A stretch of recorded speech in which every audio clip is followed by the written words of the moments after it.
Good day, everyone. I want to talk to you about the legend of Gore Orphanage in this episode. On a personal note, I grew up around 40 minutes from this place. And while I've been to the area several times, I've never visited the actual orphanage site, as this was well before the age of the internet, and so I wasn't fully aware that it was anything beyond just a road that was supposedly haunted. What I can tell you is that it is a pretty creepy place at night. Exactly how the orphanage fire started is a bit of a mystery. Some suggest that old Man Gore started the orphanage fire to collect insurance money, or perhaps because he was mad at the children. What we do know is that the fire started just after dark and quickly overtook the ground floor level of the home. It wasn't long before the fire began to make its way up to the second level where the children slept. The smoke must have woken some of the children from their slumber, who quickly woke the rest of the children. By this point, the fire had blocked the stair leading down to the main level, so the children had no way to escape. It wasn't long before the neighbors who lived nearby started gathering around the burning orphanage. By this time, the blaze was so out of control that the neighbors could only watch and listen in horror as the children screamed from the upper levels of the blazing building. The screaming went on for what seemed like an eternity, but then the voices finally subsided, and it was obvious that none of the children were going to make it out alive. The bodies of the children they managed to pull from the ashes several days later were so badly burned that they were unable to be identified. Most of the children were never claimed by anyone, and because there was so much uncertainty as to who some of the children were, it was decided to bury the dead in unmarked graves on the property along the banks of the river.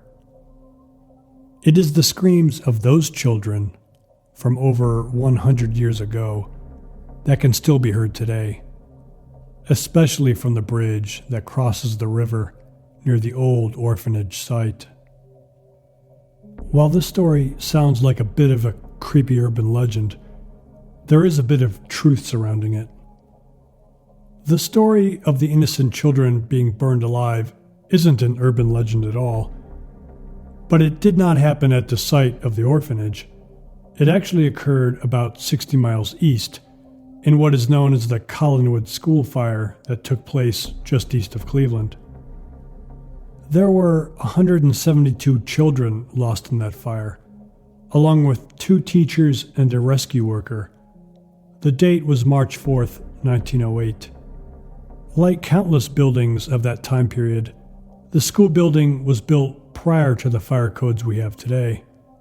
The school building had only 2 stairways leading to safety from the upper levels of the school building, which was designed to hold hundreds of children.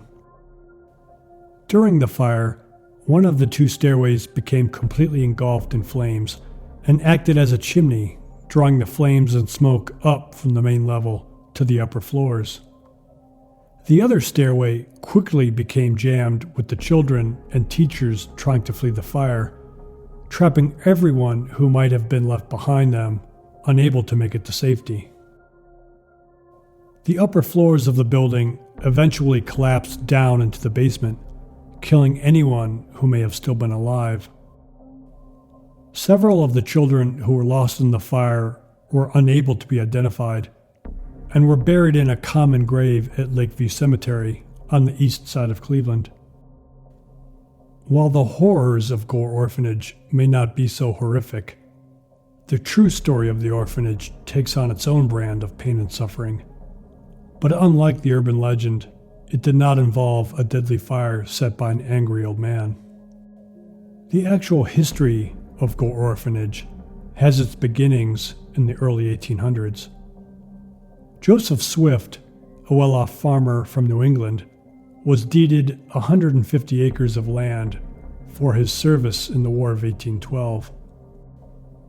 The Swift family settled on the property in 1818 and spent nearly 20 years clearing much of the land in order to construct a large farm along with a 14-room mansion, which today is referred to as the Swift Mansion.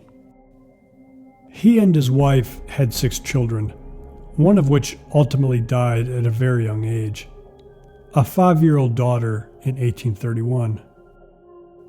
The Swift family wound up selling the property in 1874 to Nicholas Wilbur and his family.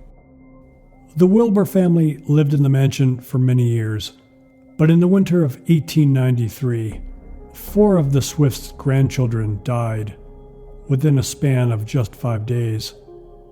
And while the cause of their deaths may never be known, it is often theorized that it was the result of a diphtheria outbreak. Records indicate that the 4 children, Jesse, Ruby, Roy, and Mary, are buried in Maple Grove Cemetery, not far from where the Swift Mansion once stood. Locals believe otherwise. They believe that the children were actually buried on the property. The Wilburs were tormented over the loss of their precious grandchildren, which led them to hold seances at the mansion in an attempt to connect with the lost children and help soothe their grief. Just 2 short years after the death of the 4 children, the Wilbur family sold the property to the Sutton family, who owned the property for only 7 years. The mansion sat vacant for much of that time that the Sutton family owned it, and the mansion became known as the Haunted House of Gore.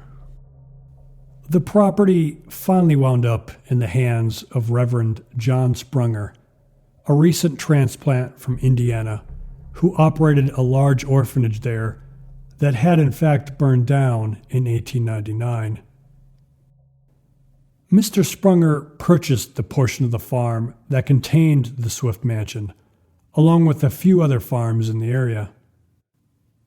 His wish was to turn the sprawling land, comprised of numerous former independent farms, into one single self-sufficient religious community, with the majority of the chores performed by the orphaned children. The official name of the orphanage was the Light and Hope Orphanage, and it was established in 1902, just 3 short years after his previous orphanage burned down. At its peak, the orphanage housed over 120 children. It was around this time period that the Collinwood School Fire occurred. It has been reported that the children led a very unhappy life at the orphanage, to say the least. The children were not schooled or fed properly, and complained of both physical and mental abuse, along with neglect and being treated as slaves. The orphanage operated until 1916, when it was closed down and mostly left to decay over time. The Swift Mansion caught fire in 1923 and burned to the ground.